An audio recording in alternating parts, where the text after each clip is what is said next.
وأحسن منك لم تر قط عيني وأجمل منك لم تلد النساء خلقت مبرأ من كل عيب خلقت مبرأ من كل عيب كأنك قد خلقت كما تشاء كتاب أنزلناه إليك مبارك ليدبروا آياته وليتذكر أولو الألباب۔ یہ کتاب برکت والی ہے جسے ہم نے آپ کی طرف نازل فرمایا ہے تاکہ دانش مند لوگ اس کی آیتوں میں غور و فکر کریں اور نصیحت حاصل کریں۔ اللہم صلی علی سیدنا محمد وعلی آل سیدنا محمد بعدد کل ذرۃ مئۃ الف الف مرۃ۔ سامعین و ناظرین کرام، السلام علیکم ورحمۃ اللہ وبرکاتہ۔ سامعین کرام، سورہ حج آیت نمبر 31 حصہ 2۔ آج کے درس کا ایک ہی موضوع ہے اور وہ یہ ہے کہ کیا ہم اللہ تعالیٰ کی نشانیوں کی توہین کے مرتکب ہو رہے ہیں؟ اس کے ساتھ ہی سامعین کرام آج کے درس کا آغاز کرتے ہیں۔ سب سے پہلے گزشتہ سبق کا آموختہ ہوگا۔ حنفاء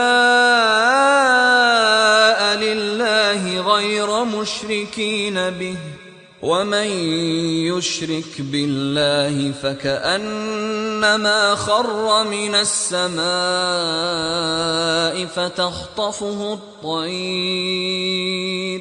فتخطفه الطير أو تهوي به الريح في مكان سحيق۔ صرف اللہ کے ہو کر رہو، اس کے ساتھ کسی کو شریک نہ ٹھہراتے ہوئے، اور جو کوئی اللہ کے ساتھ شرک کرتا ہے تو گویا وہ ایسے ہے جیسے آسمان سے گر پڑے پھر اس کو پرندے اچک لے جائیں یا ہوا اس کو کسی دور کی جگہ میں نیچے جا پھینکے۔ ذلك ومن يعظم شعائر الله فإنها من تقوى القلوب۔ یہی حکم ہے، اور جو شخص اللہ کی نشانیوں کی تعظیم کرتا ہے، یعنی ان جانداروں، یادگاروں، مقامات، احکام اور مناسک وغیرہ کی تعظیم جو اللہ یا اللہ والوں کے ساتھ کسی اچھی نسبت یا تعلق کی وجہ سے جانے پہچانے جاتے ہیں، تو یہ تعظیم دلوں کے تقوی میں سے ہے۔ یہ تعظیم وہی لوگ بجا لاتے ہیں جن کے دلوں کو تقوی نصیب ہو گیا ہو۔ لکم فیہا منافع الی اجل مسمى ثم محلها الی البیت العتیق۔ تمہارے لیے ان قربانی کے جانوروں میں مقررہ مدت تک فوائد ہیں، پھر انہیں قدیم گھر خانہ کعبہ کی طرف ذبح کے لیے پہنچنا ہے۔ سامعین کرام، سورہ الحج آیت نمبر 31۔ حنفاء للہ، یکسو ہو جاؤ اللہ کے لیے، غیر مشرکین بہ، اس کے ساتھ کسی کو شریک نہ کرو، ومن یشرک باللہ، اور جو بھی شرک کرے گا اللہ تعالیٰ کے ساتھ تو فکأنما خر من السماء، گویا کہ وہ آسمان سے گر پڑا، فتخطفہ الطیر، پھر اچک لیا اس کو پرندوں نے راستے میں، او تہوی بہ الریح، یا ہوا اسے لے گئی دور، فی مکان صحیح، کسی دور کی مکان میں یا گڑھے میں گرا دیا ہوا نے۔ سامعین کرام، توحید کا مضمون ہے اور تھوڑی سی توجہ کی ضرورت ہے۔ اس کی وجہ یہ ہے کہ توحید ہی ہماری نجات کا باعث بن سکتی ہے۔ توحید کے ساتھ اگر شرک کی آمیزش ہو گئی تو پھر یہ ہے کہ معاملہ خراب ہو جاتا ہے، اور ہماری نجات کی بنیاد جو ہے سامعین کرام آپ کو میں نے بتایا ہے کہ توحید ہے، اور توحید یہ ہے کہ آپ اپنی زندگی کا رخ اللہ تعالیٰ کی طرف پھیر لیں اور کہہ دیں کہ وہی میرا مقصود ہے، وہی میرا معبود ہے، محبوب ہے اور مطلوب ہے۔ اگر ایسا نہ ہو، عام طور پہ تو یہ ہم نے ایسا نہیں کیا ہوا، اور ہم نے محبوب، مطلوب و مقصود تو دنیا کو بنایا ہوا ہے، تو پھر یہ ہے کہ یہ کام پھر خراب ہو جاتا ہے اور اس کے پھر خراب نتائج ہوتے ہیں، جیسے کہ آج ہم ان خراب نتائج کا سامنا کر رہے ہیں۔ من حیث القوم آپ دیکھیں کہ جو ذلیل قوم ہے، جو اللہ کی یعنی گمراہ قوم ہے، عیسائی، جو یہود ہیں جن پہ اللہ کا غیظ و غضب کا شکار ہو چکے ہیں، وہ آج مسلمانوں کے اوپر ہیں۔ اصل میں قرآن میں تو لکھ دیا ہے کہ یہ یعنی ذلیل ہوں گے، لیکن بات یہ ہے کہ اب مسلمان نہیں ہے تو رہ گیا باطل۔ من حیث القوم مسلمان قوم کا وجود نہیں ہے، من حیث القوم مسلمانوں کی جماعت نہیں ہے، نہ ان کا کوئی امیر ہے، تو پھر تو یہ ہے کہ باطل رہ جاتا ہے۔ تو باطل میں جو ظاہری اسباب سے زیادہ طاقتور ہے تو وہی پھر غالب ہوگا، یہ قانون ہے۔ یعنی حق نہ ہو تو پھر تو اندھیرے ہیں، ہم نے بھی اندھیروں کو قبول کر لیا ہے، روشنی کو چھوڑ دیا ہے، جیسے کہ ہم نے قرآن کو چھوڑ دیا ہے اور فرقوں میں بٹ گئے ہیں، اور یعنی اسلام کی جمعیت جو ہے وہ پارا پارا ہو چکی ہے۔ سامعین کرام، اسلام لا اسلام الا بالجماع ولا جماعت الا بالامیر ولا امیر الا بالطاعہ۔ اسلام تو جماعت کے بغیر تو قائم نہیں رہ سکتا، جماعت امیر کے بغیر نہیں ہو سکتی ہے، امیر اطاعت کے بغیر نہیں ہو سکتا۔ آج یہ تینوں چیزیں کہاں ہیں؟ نہ جماعت ہے مسلمانوں کی، نہ ان کا کوئی امیر ہے، اور سب لوگ اپنی اپنی ڈفلی بجا رہے ہیں، بظاہر اسلام کا نام لے رہے ہیں لیکن اسلام پہ تو کوئی متفق نہیں ہے۔ سامعین کرام، ہر ایک اپنے فرقے کا اسلام نافذ کرنا چاہتے ہیں اور اس کے لیے کوشش کر رہے ہیں بظاہر۔ تو بات یہ ہے کہ یہ ساری باتیں جو ہیں یہ سوچ و بچار کی ہیں۔ اللہ تعالیٰ کا حکم یہ ہے کہ حنفاء للہ، اے لوگو اب اللہ تعالیٰ کی طرف متوجہ ہو جاؤ، یکسو ہو جاؤ اللہ تعالیٰ کی طرف، اللہ کو مقصود، معبود، محبوب بنا کے جینا سیکھ لو، اللہ کی بندگی کرو، یعنی کہہ دو کہ لا الہ الا اللہ، اللہ کے سوا نہ کوئی میرا مقصود ہے، نہ محبوب ہے، نہ معبود ہے، اور نہ ہمیں مطلوب ہے کچھ اور۔ یہ کلمہ تو ہم پڑھنے کے لیے تیار ہی نہیں ہے سامنے کرام، زبان سے کرنے کو تو ہیں، لیکن یہ ہے کہ عملی طور پہ تو ہم یہ کلمہ ادا کرنے کے لیے تیار نہیں ہے۔ اللہ کا حکم یہ ہے کہ حنفاء للہ، خالص اللہ کی طرف متوجہ ہو جاؤ، یکسو ہو جاؤ، غیر مشرکین بہ، اس کے ساتھ کسی کو شریک نہ کرو، نہ اطاعت میں، نہ محبت میں، نہ بندگی میں۔ ہم نے تو اطاعت بھی غیر اللہ کی ہے، محبت بھی غیر اللہ سے ہے، تو پھر اللہ کہاں سے معبود آ گیا؟ بندگی بھی ہم من چاہی زندگی گزار رہے ہیں سامعین کرام، اس میں تو کوئی لمبے چوڑے دلائل کی ضرورت ہے نہیں، من چاہی زندگی گزار رہے ہیں، اور اللہ تعالیٰ کی نہ محبت ہے نہ اطاعت ہے، اور ہو ہی نہیں سکتی۔ جب محبت نہیں ہے تو اطاعت کیسے ہوگی؟ جس چیز سے محبت ہے، جو چیز مقصود ہے، وہی ہمارا حقیقت میں معبود ہوتی ہے، کیونکہ حضرت علی کا مشہور مقولہ ہے کہ مقصود کا معبود کا، تمہارا مقصود ہی تمہارا معبود ہے۔ تو غیر مشرکین بہ، اب جو اگلا حصہ ہے وَمَن یشرک باللہ، اب یہ شرک کا جو مشرکانہ افعال یا اختیار کر لیتا ہے، یعنی جو اللہ تعالیٰ کے ساتھ کسی کو شریک ٹھہرا دیتا ہے، تو ترجمہ تو آپ نے سن لیا. اس کا مطلب یہ ہے کہ بھئی آسمان سے آپ گرتے ہیں اور راستے میں آپ کو پرندے اچک لے جاتے ہیں، اور یا ہوا آپ کو دور کسی کھڈ میں گرا دیتی ہے اور آپ تباہ و برباد ہو جاتے ہیں. اس کا مطلب یہ ہے سامعین کرام، اوپر سے نیچے گر رہے. انسان کی جو مقصود ہے نا تو وہ تو بلندی کی طرف ہے. جب ہم اللہ اکبر کہتے ہیں اللہ تعالیٰ بہت بڑا ہے، تو اللہ تعالیٰ وہو العلی العظیم، بہت بلند ہے، اور انسان کی منزل جو ہے وہ تو لاہوت ہے سامنے کرام. وَأَنَّ إِلَىٰ رَبِّكَ الْمُنْتَهَىٰ، اور تیری انتہا تو تیرا رب ہے سامنے کرام. تو یہ فَأُولَٰئِكَ لَهُمُ الدَّرَجَاتُ الْعُلَىٰ، ان کے لیے اعلیٰ درجات ہیں. اللہ تعالیٰ ہم میں بلند ترین درجات تک پہنچانا چاہتا ہے. ہماری منزل جو ہے وہ لاہوت ہے سامنے کرام. اب آپ نے اوپر سے آئے ہیں اور مزید بلندی، آپ کا منزل جو ہے مزید بلندی ہے. لیکن اگر آپ نے شرک کیا، اب یہ مضمون تھوڑا سا سامعین کرام نوٹ کر لیں کہ یہ بظاہر مومنوں سے خطاب ہو رہا ہے. اگر آپ غور کریں نا کہ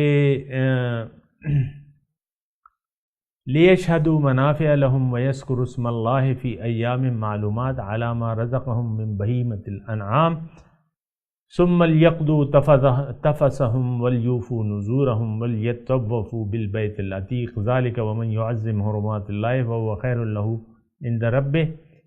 اور یہ سارا مضمون جو ہے اگر آپ دیکھیں نا ٹیکسٹ کے جو ہمیشہ آپ قرآن کو سیاق و سباق سے سمجھنے کی کوشش کریں تو آپ کو انشاءاللہ زیادہ فہم آئے گی.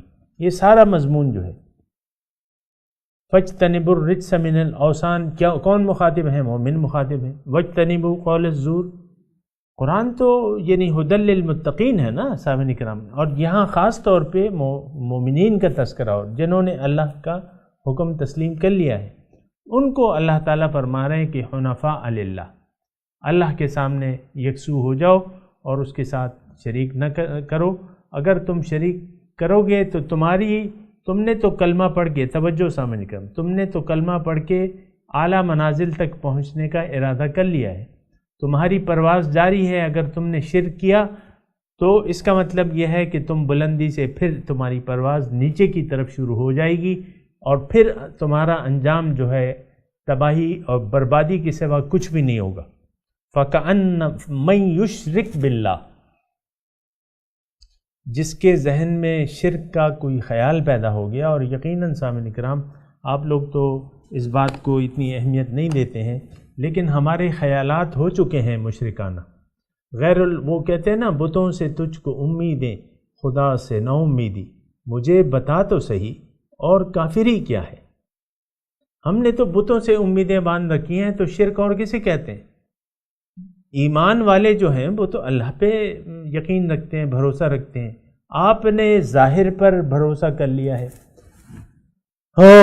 تو پھر یہ تو بات مشکل ہو جاتی ہے. پھر اس کا اللہ تعالیٰ فرما رہے ہیں کہ اس کا انجام جو ہے، یہ آیت ذرا غور و فکر کریں، اس کا انجام تباہی اور برباد. یا تو پرندے آپ کو راستے میں اچک لیں گے، فَكَأَنَّمَا خَرَّ مِنَ السَّمَاءِ، تم نے تو کلمہ پڑھ لیا، تمہاری پرواز جاری ہو گئی.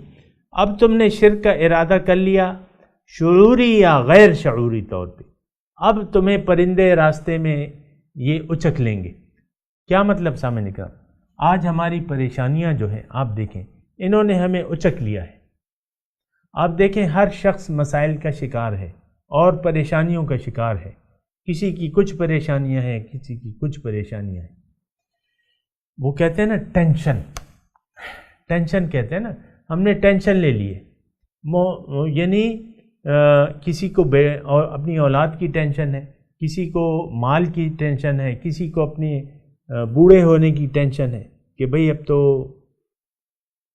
لو اب عمر کی نقدی ختم ہوئی، اب ہم کو ادھار کی حاجت ہے کوئی جو ساہوکار بنے، ہے کوئی. پھر تو آپ کو ٹینشن ہو جاتی ہے کہ اب تو میں جانا ہے، اب تو میں بوڑھا ہو گیا ہوں یا ہو گئی ہوں، اب یہ کیا ہوگا. تو یہ مختلف ٹینشنیں ہمیں، میں ابھی احاطہ نہیں کر سکتا، بے شمار لاتعداد ٹینشنیں. کسی کو کوئی ٹینشن ہے، کوئی ٹینشن ہے. تو ہمیں ان پریشانیوں نے اچک لیا ہے، ہمیں اغوا کر لیا ہے، ہمیں محبوس کر لیا ہے.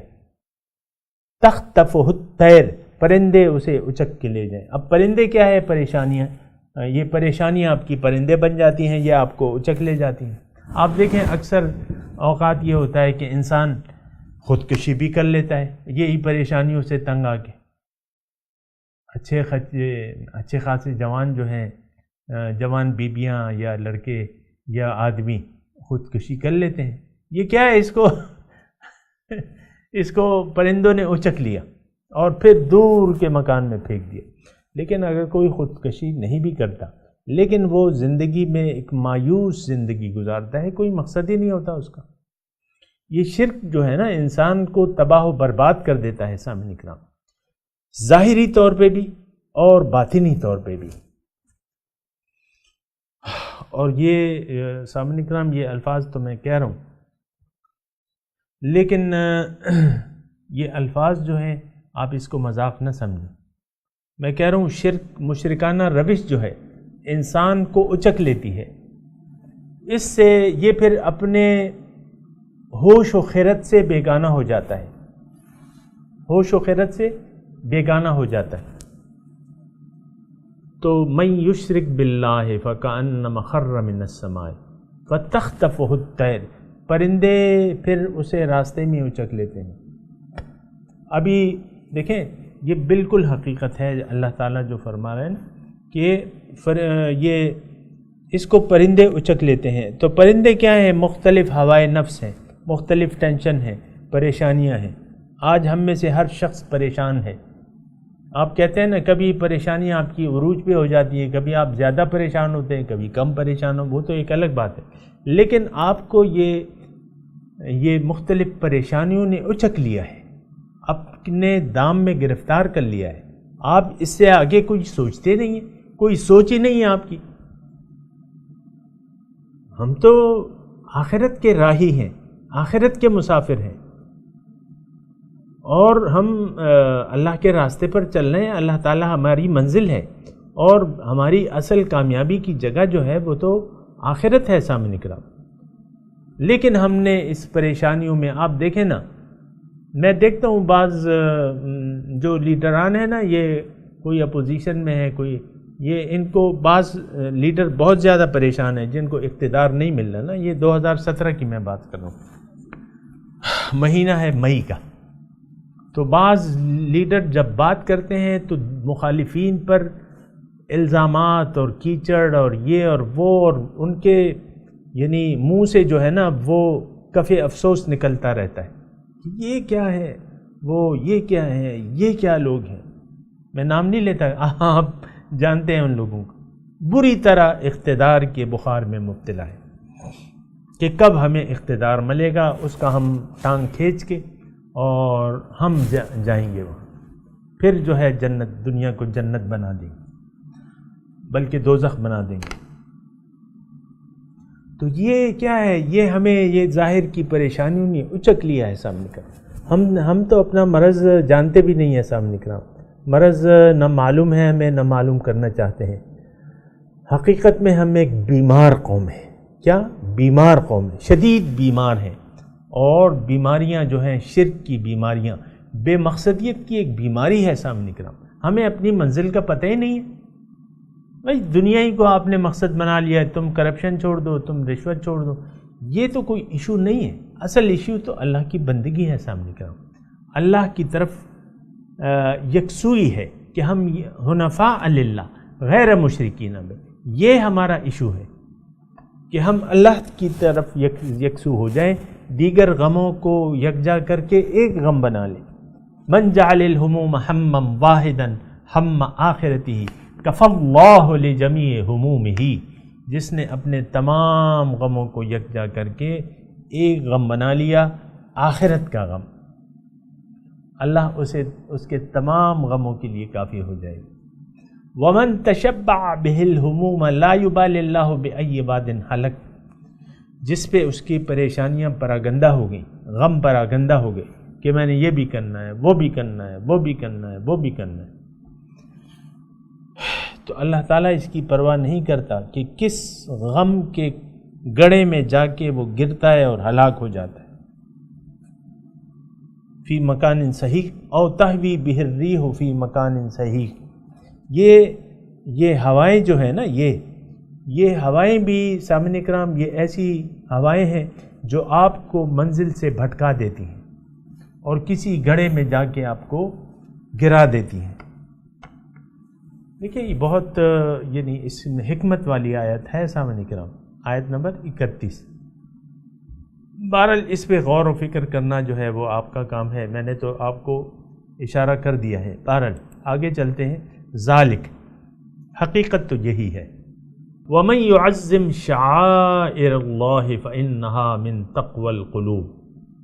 ذالک، یہ حقیقت ہے، وَمَن يُعَظِّمْ شَعَائِرَ اللَّهِ، جس نے بھی تعظیم کی اللہ تعالیٰ کی نشانیوں کی، شاعر اللہ پہ ہم نے بات کی ہے، فَإِنَّهَا مِن تَقْوَى الْقُلُوبِ، اس کا تعلق جو ہے یہ دلوں کے تقوی سے ہے۔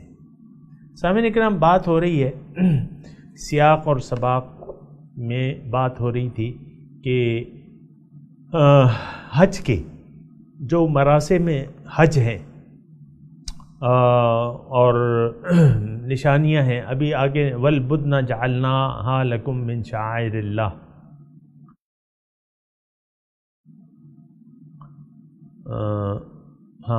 جعلنا لکم من شعائر اللہ لکم فیہا خیر، اللہ تعالیٰ کی نشانیوں کی بات ہو رہی تھی سامعین اکرام، اور یہ اللہ تعالیٰ کی جو نشانیاں ہیں آپ کو میں نے بتایا تھا، مختلف اللہ تعالیٰ کی نشانیاں ہیں، اور یہ بات بھی میں نے آپ کو بتائی تھی۔ یہ آیت میں نے آپ کو توجہ دلائی تھی، لیکن یہ آ گئی، میرا خیال یہ تھا کہ کسی دوسری صورت میں ہے، لیکن یہ یہاں بھی ہے اور جگہ بھی ہے۔ وَمَن يُعَظِّمْ شَعَائِرَ اللَّهِ فَإِنَّهَا مِن تَقْوَى الْقُلُوبِ، یہ ایک بنیادی بات ہے سامعین کرام جو اس میں ہمیں بتائی جا رہی ہے کہ آپ شاعر اللہ کا احترام کرنا ہے آپ نے، اور شاعر اللہ سامعین کرام یہ مضمون اگر آپ دیکھیں تو بہت وسیع ہے۔ میں نے آپ کو گزشتہ درس میں بھی بتایا تھا جب اس کا تذکرہ آیا تھا، تو یعنی دلوں کا تقوی، فَإِنَّهَا مِن تَقْوَى الْقُلُوبِ، دلوں کے تقوی سے ہے۔ اب یہ ہے کہ شاعر اللہ جو ہے اس کی تعظیم، اب شاعر اللہ میں نے آپ کو بتایا تھا نا کہ ہر چیز جو اللہ تعالیٰ سے تعلق رکھتی ہے اللہ تعالیٰ کی، وہ اللہ تعالیٰ کی نشانیوں میں سے ہے، جیسے کہ مساجد ہیں، جیسے کہ اللہ کے گھر ہیں، بیت اللہ شریف ہے، یا مسجدیں ہیں، یا اللہ کے پیغمبر ہیں، یا نائبین پیغمبر ہیں، اللہ والے ہیں، یہ سب اللہ تعالیٰ کی نشانیاں ہیں، یا جو بھی وہ ہیں۔ اب یہاں خاص طور پہ تذکرہ ہو رہا ہے وہ اللہ تعالیٰ کی نشانیوں کا تذکرہ ہے۔ وَمَن يُعَظِّمْ حُرُمَاتِ اللَّهِ فَهُوَ خَيْرٌ لَهُ عِندَ رَبِّهِ، یعنی دیکھیں اللہ تعالیٰ کی نشانیاں جو ہیں، اب آپ مثال کے طور پہ مسجد جا رہے ہیں نا، یعنی یہاں پہ بیت اللہ شریف کی میں بات نہیں کر رہا، آپ مسجد جا رہے ہیں تو مسجد کا اپنا احترام ہے، احترام مسجد، اور ہم دیکھتے ہیں کہ احترام مسجد جو ہے آج کل اس کا اتنا اہتمام نہیں کیا جاتا، اور تمام شاعر اللہ کا سامعین کرام اللہ تعالیٰ کی نشانیوں سے ہم نے بے پرواہی، بے رخی، بے اعتنائی شروع کی ہوئی ہے، اور اس کی وجہ کیا ہے؟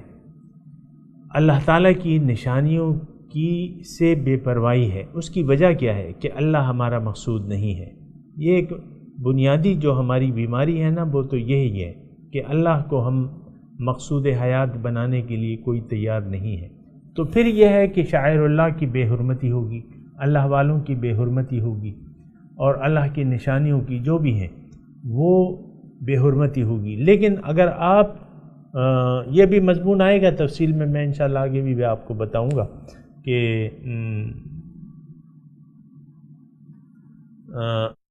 اللہ تعالیٰ یہاں اس میں فرما رہا ہے کہ چلے میں اپنے وقت پہ وہ بتاؤں گا، لیکن آپ یہ مضمون یاد رکھیں۔ وَمَن يُعَظِّمْ شَعَائِرَ اللَّهِ فَإِنَّهَا مِن تَقْوَى الْقُلُوبِ، جس نے بھی اللہ تعالیٰ کی نشانیوں کا تعظیم کی تو یہ اس کا تعلق جو ہے وہ دلوں کے تقوی سے ہے۔ اور سامعین کرام، میں جاتے جاتے ایک بات کرنا چاہتا ہوں، وہ یہ ہے کہ دیکھیں یہ سب کچھ جو احکامات بیان ہو رہے ہیں، یہ قرآن جو ہے یہ متقین کے لیے ہدایت ہے، ہدل للمتقین، ہدل للناس بھی ہے، ہدل للناس کے بھی الفاظ آئے ہیں، لیکن خاص طور پہ، یعنی عام طور پہ تو یہ ہدایت ہے تمام لوگوں کی، لیکن خاص طور پہ ان ھذا القرآن یہدی للتی ہی اقوم، قرآن وہ راستہ بتاتا ہے جو سب سے زیادہ سیدھا ہے۔ تو قرآن سے یہ بات میں مختصر طور پہ کہہ رہا ہوں، اور اس میں مطلب ذرا آہستگی سے کہہ رہا ہوں کہ آپ یہ نہ سمجھیں کہ یہ تو جوش خطابت میں بات کہہ گیا، نہیں۔ اگر اللہ تعالی ہمارا مقصود و محبوب و مطلوب نہیں ہے، یا ہم اسے بنانے کے لیے تیار نہیں ہیں، تو آپ دیکھیں کسی بھی اللہ کی نشانیوں کی آپ تعظیم نہیں کر سکتے دلی طور پہ۔ یہاں تقبل قلوب سے تعلق ہے نا، اللہ کی نشانیوں کی تعظیم جو ہے اس کا تعلق دلوں کے تقوی سے ہے، لیکن جو تقوی کا مقصود ہے اگر وہی آپ کا مقصود نہ ہو، تقوی کا مقصود کیا ہے کہ اللہ تعالیٰ آپ سے راضی ہو جائے، اللہ تعالیٰ کا یعنی اللہ تعالیٰ آپ سے راضی ہو جائے۔ تو اگر یہ مقصود نہیں ہے، اللہ تعالیٰ کی رضامندی اگر آپ کا مقصد حیات نہیں ہے، تو یقیناً آپ اللہ کی نشانیوں کی توہین میں مصروف ہوں گے۔ یہ میں آپ کو بات بتا رہا ہوں اللہ تعالیٰ کی توفیق سے۔ دیکھیں، ایک تو تعظیم ہے اور ایک تعظیم نہ کرنا ہے، اور تعظیم صرف یہ نہیں ہے کہ زبان یعنی کچھ آپ نے اس کا احترام یا جھک جائے یا قرآن کو آپ نے چوم لیا، نہیں۔ اصل مثال کے طور پہ کتاب اللہ اللہ تعالیٰ کی نشانی ہے، لیکن آپ کو دیکھیں ہم اس کی توہین میں، عملاً اس کی توہین میں مصروف ہیں، یعنی اس کے بتائے ہوئے لائے ہوئے اسلام کے بتائے ہوئے طریقے کے مطابق ہم زندگی گزارنے کے لیے تیار نہیں ہیں۔ یہ عملی طور پہ توہین اسلام ہے، توہین ہدایت ہے۔ یا اگر کوئی حضور صلی اللہ علیہ وسلم کے اسوہ حسنہ کو قبول کرنے کے لیے تیار نہیں ہے، عملی طور پہ سامعین کرام، یہ توہین رسالت ہے۔ یہ کیا ہے؟ توہین رسالت ہے۔ آپ کی نظر میں اللہ کے سنتوں کی کوئی اہمیت ہی نہیں ہے، اور یقیناً نہیں ہے۔ بہت سے لوگ ایسے ہیں کہ ان کے سنت رسول کی آپ دیکھیں، ہم سر عام جو ہے سنت رسول کی توہین میں دانستہ یا نادانستہ طور پہ مصروف ہیں سامعین کرام، شعوری یا غیر شعوری طور پہ توہین رسالت کے مرتکب ہیں سامعین کرام۔ دیکھیں، رسالت کا تو ایک پیغام ہے جو قرآن ہے اور پھر سنت رسول ہے، یہ دو چیزیں ہیں سامعین کرام، جس کی وضاحت کے ساتھ اللہ کے رسول نے ہمیں ہدایت کی تھی کہ ترکت فیکم امرین ان اعتصمتم لن تضلوا ابدا، کہ دو چیزیں میں تم میں چھوڑ کے جا رہا ہوں، اگر تم نے اس کو مضبوطی سے پکڑ لیا تم کبھی گمراہ نہیں ہوگے، اللہ کی کتاب اور میرا طریقہ، کتاب اللہ و سنتی۔ لیکن اب یہ دونوں چیزیں ہم سے چھوٹ گئی ہیں، ہم نے اس کو چھوڑ دیا ہے، قرآن کو بھی چھوڑ دیا ہے، سنت رسول کو بھی عملاً طریقے سے چھوڑ دیا ہے، شعوری یا غیر شعوری طور پہ، لیکن نتائج جو ہیں ایک سے ہیں سامنے کرام۔ نتائج میں فرق نہیں ہوتا۔ زہر اگر آپ شعوری طور پہ کھا لیں یا غیر شعوری طور پہ کھا لیں تو اس کا اثر وہی ہوگا جو زہر کا اثر ہے سامنے کرام۔ تو بہرحال یہاں اللہ تعالیٰ فرما رہے من یعظم شعائر اللہ فإنها من تقوی القلوب، جس نے بھی اللہ تعالیٰ کی نشانیوں کی تعظیم کی، یعنی اس کو اس کا حق دیا، اس کا ادب کیا، فإنها من تقوی القلوب، اس کا تعلق جو ہے وہ دلوں کے تقوی سے ہے سامعین کرام۔ لکم فیہا منافع، اللہ تعالیٰ فرما رہے ہیں کہ اس میں کس میں لکم فیہا، چلیں لفظی ترجمہ میں پڑھ دیتا ہوں، لکم فیہا منافع، تمہارے لیے اس میں فائدہ ہے، الی اجل مسمی، ایک معین وقت تک کے لیے، ثم محلھا الی البیت العتیق، پھر اس کا پہنچانا ہے قدیم گھر پر۔ یہ بات ہو رہی ہے سامنے کرام قربانی کی، قربانی کی بات ہو رہی ہے، قربانی کے جانور کی بات ہو رہی ہے، اس میں مضمون یہ ہے کہ آپ قربانی کے جانور سے جب تک وہ قربان گاہ تک نہیں پہنچتا آپ اس سے فائدہ لے سکتے ہیں، یعنی اس پہ سواری کر سکتے ہیں اور اس کا دودھ وغیرہ استعمال کر سکتے ہیں۔ یہ اس میں ایک ہے۔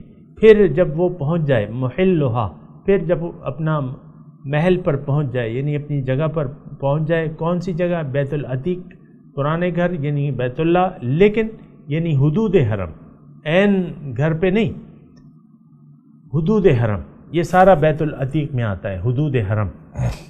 سامعین کرام میں تلاوت کرتا ہوں، میرے ساتھ دہرائیے۔ اعوذ باللہ من الشیطان الرجیم،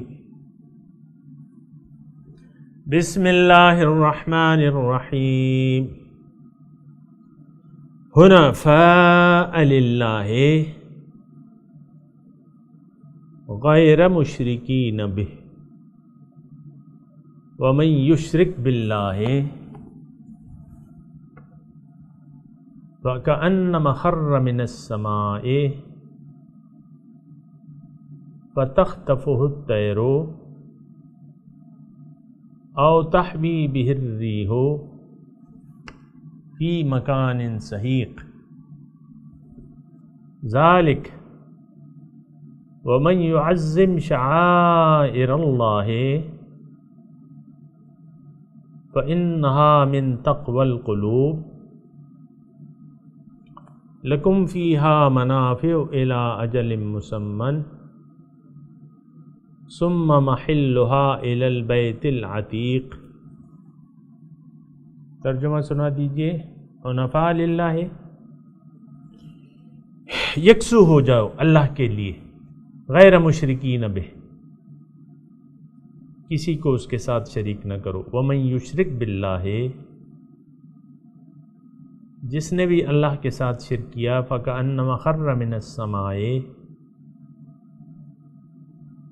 گویا کہ وہ گر پڑا آسمان سے، فتخطفہ الطیر، پرندے پھر اسے اچک لیتے ہیں، او تحوی بہ الریح فی مکان سحیق، یا ہوا اسے دور دراز کے علاقے میں گرا دیتی ہے۔ ذالک ومن یعظم شعائر اللہ، یہ مضمون اسی طرح ہے، اور جس نے تعظیم کی اللہ کی نشانیوں کی، فإنہا من تقوی القلوب، اس کا تعلق جو ہے دلوں کے تقوی سے ہے۔ لکم فیہا منافع،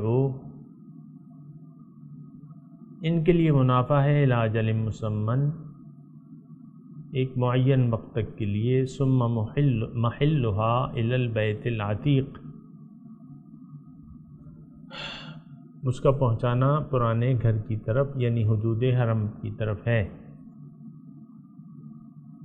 سامعین کرام اب ان آیت کی تلاوت اور ترجمہ۔ حنفاء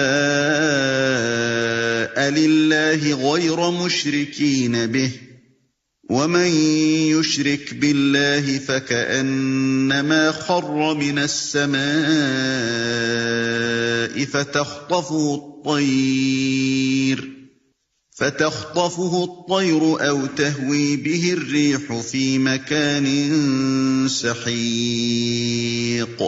Being true to God, without associating anything with Him. Whoever associates anything with God, it is as though he has fallen from the sky, and is snatched by the birds, or is swept away by the wind to a distant abyss. ذلك ومن يعظم شعائر الله فإنها من تقوى القلوب. So it is, whoever venerates the sacraments of God, it is from the piety of the hearts. لَكُمْ فِيهَا مَنَافِعُ إِلَىٰ أَجَلٍ مُّسَمًّى ثُمَّ مَحِلُّهَا إِلَى الْبَيْتِ الْعَتِيقِ. In them are benefits for you until a certain time, then their place is by the ancient house. سامعین کرام، اس کے ساتھ ہی آج کے درس کا وقت اختتام کو پہنچا۔